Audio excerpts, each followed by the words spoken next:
Hi, sixth period. Okay, where I left off yesterday, Kip, Molly, and Hester had just escaped from the night gardener. Chapter 40 is called The Last Story. They rode for what felt like hours. The sky above was limpid and black. It shone with pinprick stars that did little to light their path. Molly sat beside Hester, holding her hand. The old woman's fingers were stiff and sticky with blood. She hardly moved, only sitting up occasionally to release a rattling cough. "You're all right," Molly whispered, stroking her hair. "You'll be all right." Hester swallowed. "I know enough to know that's not true." She smiled and then coughed again. Molly wiped fresh blood from the edges of her mouth. She tried not to let the old woman see the worry on her face. A bloody cough meant she was bleeding on the inside.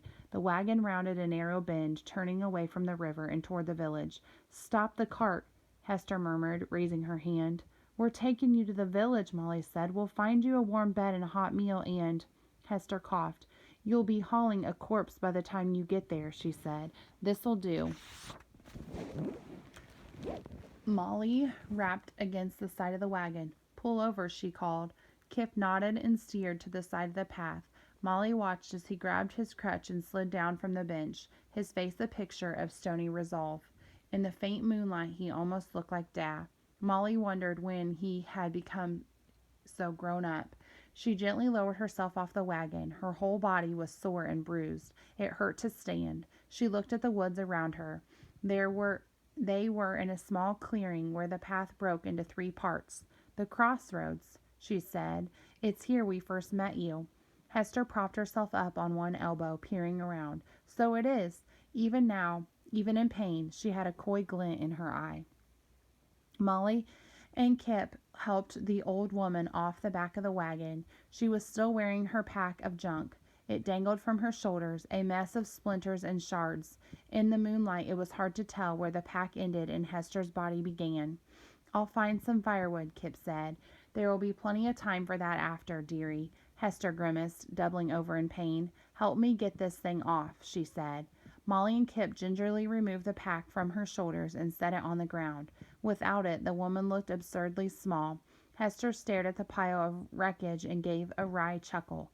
"No need to search for firewood. You got all you need right here." She pulled her briar pipe from the pack. The stem dangled from the bowl, snapped off but for a few fibers. "So much for old friends." She tossed her pipe back into the pile. Hester nodded at a rotting stump and limped toward it. Molly rushed to her side and helped her sit. "Thank you, love," she groaned, gripping Molly's hand tight. Molly knew she would have been angry at Hester. She should have been angry at Hester, should have yelled at her for ruining their trap. But right now she only wanted the old woman to live. She brushed a strand of silver hair from her wrinkled brow. "Where does it hurt?" "Where don't it hurt? That's the fairer question," Hester chuckled, and her chuckle turned to pain. She hunched over, her eyes clenched tight. Molly watched her coughing and felt a swell of nausea. "This is all my fault," she said. "If that net hadn't been there—" "Hush, you!" The old woman waved her off. "It wasn't any net or fall or even phantom night gardener. It was curiosity that killed Hester Kettle. Plain as that." Hester stared into the trees, shaking her head. "Oh, I knew it was dangerous. Why do you think I stayed away all these years? But at the end I just had to go. Had to see it with my own eyes. And I'll tell you right now, it was worth it." She gave a sort of vague smile, her eyes fixed on some invisible plane. What's a storyteller but someone who asks folks to believe in impossible things? And for one perfect moment I saw something impossible, and that's enough for me. Kip had tied Galileo's reins to a branch and joined his sister and the old woman. "But you don't just go there to see the tree," he said, his voice tight. "You wanted a piece of your own. You wanted a wish, same as everyone." Molly looked at him, dread rising. "How did you know about wishes?" Kip ignored her and turned back to Hester. "So let's hear it. What was your big wish?" "Kip, not now," Molly said. "He's fine." The old woman bobbed her head. "It's foolish, really. Do you remember all those pretty things I said about Aesop?" "You called him the king of storytellers," Molly said. Hester knotted her fingers together. "I suppose I wanted to be the queen." She peered at the dark sky, her eyes bright. "I wanted the world to remember me for the stories I told." Molly heard this and felt a pain within, for she knew what it was to see a story vanish even as she told it. "You could just write 'em down," she said. "Make a book." "A book?" Hester laughed. "Can you imagine it? Me hunched over a little desk, quill in hand, putting down all those fancy scratches on paper?" She shook her head. "Truth is, I never learned my letters." "I can write," Molly said. "I could teach you. She could start right now. We could start right now." The old woman shook her head.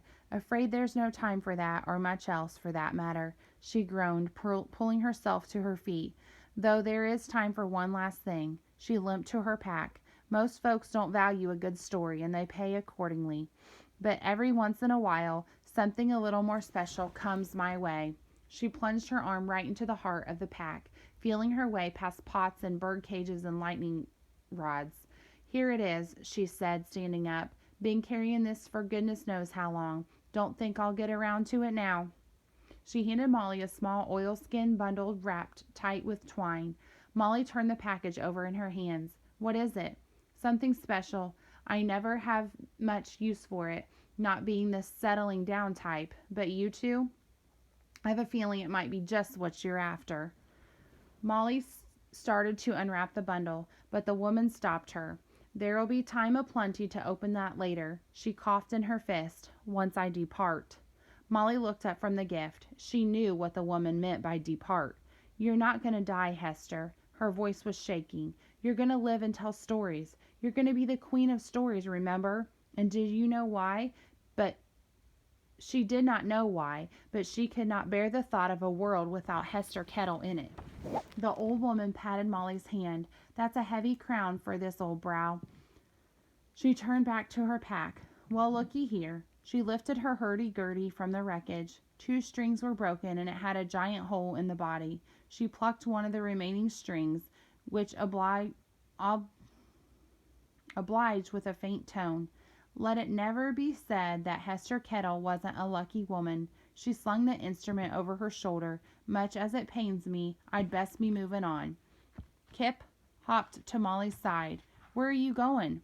Hester took a deep breath, facing the black woods. "It's time for old Hester to tell one more story. It's one I've been working on for a long time, maybe my whole life. Call it the last story." The phrase put a chill through Molly. "What's it about?" "Apologies, love." She sounded genuinely sorry. "This one's for me, and me alone. That's the way it goes, the last story." Molly wanted to tell her that she could stay, but she knew the truth. There was some places you could only go alone. She blinked, her eyes burning with tears. "I bet it's a real grand one." The old woman smiled kindly. "It ends well enough." Molly looked at her in the blurred moonlight. She could almost see Hester as a young girl, with yellow hair and plump cheeks and scraped knees. Molly would have liked being friends with such a person. "I've a feeling some day," she said, "when I tell my own last story, it might have an old woman with a pack on her shoulders in it." Hester raised an eyebrow. "Wouldn't that be a thing?" She bowed her gray head in a half curtsy. "You pups take care." She swung her instrument from her shoulder and turned the crank. A low melody filled the air, echoing through the darkness. With that, the mannequin woman turned and hobbled slowly into the trees, humming to herself secret things that no soul would ever hear. Molly held Kip's hand in her own. They stood together in silence, listening as Hester Kettle's song receded farther and farther into the night. And then it was gone, and the woods were silent. I'm going to stop there for today. Chapter 41 is called Alone in the Dark.